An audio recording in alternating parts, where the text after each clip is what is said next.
We are Hillwood. no, we're Sports Hub for you. Yes, sir. I'm Austin. I'm Owen. And today one of our topics are the NCAA bracket. Let's get into it. Well, first off, UT, you have a great chance to make it to the Final Four. Your best chance probably you're going to have in a while. And they get beat by Loyola. And now they've set up their rival, Kentucky, to have the easiest chance for the Final Four, which just heartbreak for those Vol fans. Well, let me get into it. Man, that mascot, Sister Jean, is something else, man. She's a cheat. Yeah, she cheat is. code. I mean, but they play with their heart. One thing Loyola do, they're a very small team. They drag the bigs are small, but they run like 5 guards almost. That big, he's about 6'8", and he runs the court extremely well. So it makes it easier for their guards to get out and run. And he get the ball in the post. He finishes well around the rim. So it makes it a lot easier for that Loyola team. They're very mobile. One thing about those small schools is they know they have nothing to lose. They know they have to leave it all out because if they have one bad game, it's over. So these big schools, they go into underestimating them, and they get blown out like Virginia did. I can agree. Loyola shoots the ball very well. So yeah, they're always going to have a chance as long as they have a good night shooting. But the thing about it is, if you live by the jump shot, you die by the jump shot. As my friend Alif Ayur.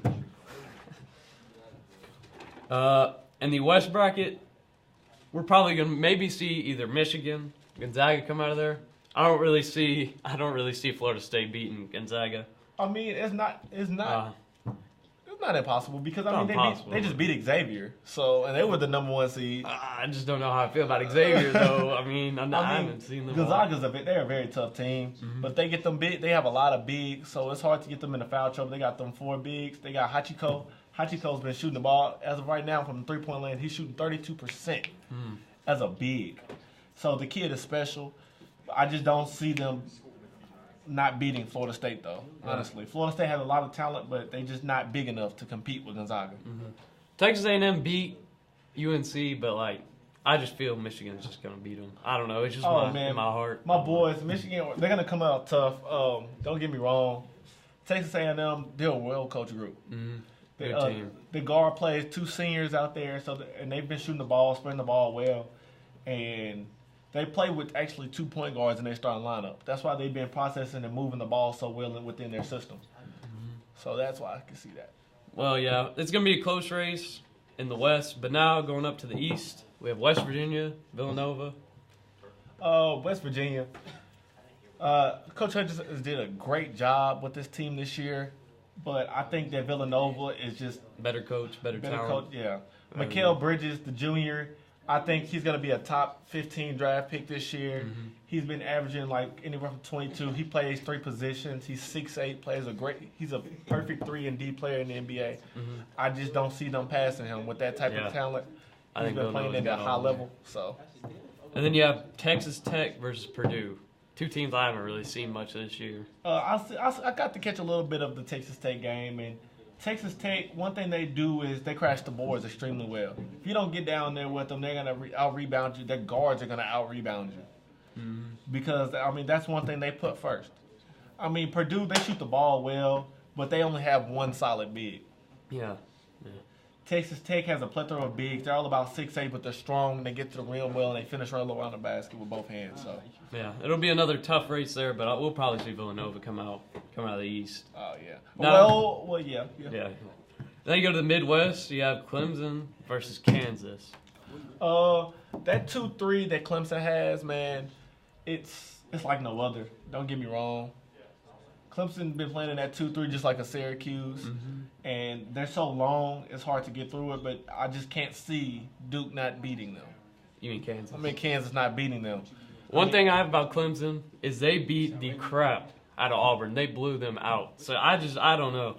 I probably think Kansas is going to win because, just coaching and talent-wise, but you never know again. It's March Madness, but Kansas, they've just been playing too well. They've been playing on a high level, and they didn't lose many players last year in the draft, so they had a lot of returning players, which is something they rarely have. So now you have Syracuse versus Duke, which will be a pretty well-coached, pretty high coaching up, well-coached game.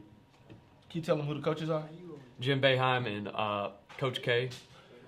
I think that Syracuse will definitely sit back in that 2-3 for the majority of the time. I think that they're gonna use that length on Duke, and they're gonna out rebound Duke for the first half. They're gonna come out and hit them in the mouth.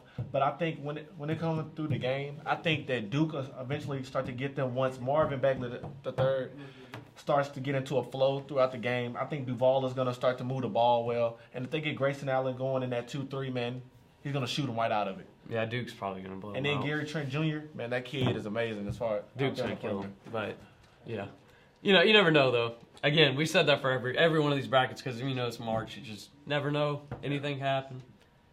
When it all said and done, on that side, I got Duke coming out. Yeah. And I want to say my boys, but Kentucky, man, that kid, Kevin Knox, has just been playing at an unbelievable rate. Man, the kid's been hitting the jumper from the side. He's projected to be a top 10, top 15 draft pick again. He'll be good. Yeah, I just don't see Kentucky muscling it out. Mm-hmm. Everyone's bracket's been busted this year. Nothing really going anyone's way. So I guess we'll just see how it plays out in March. Yeah. See who comes out on top. Yep. Well, do we have any? Well, that's all we have for today. Thank you for coming. Thank you for watching. And I'm Austin. And I'm Owen. And we are Sports Hub. We're out.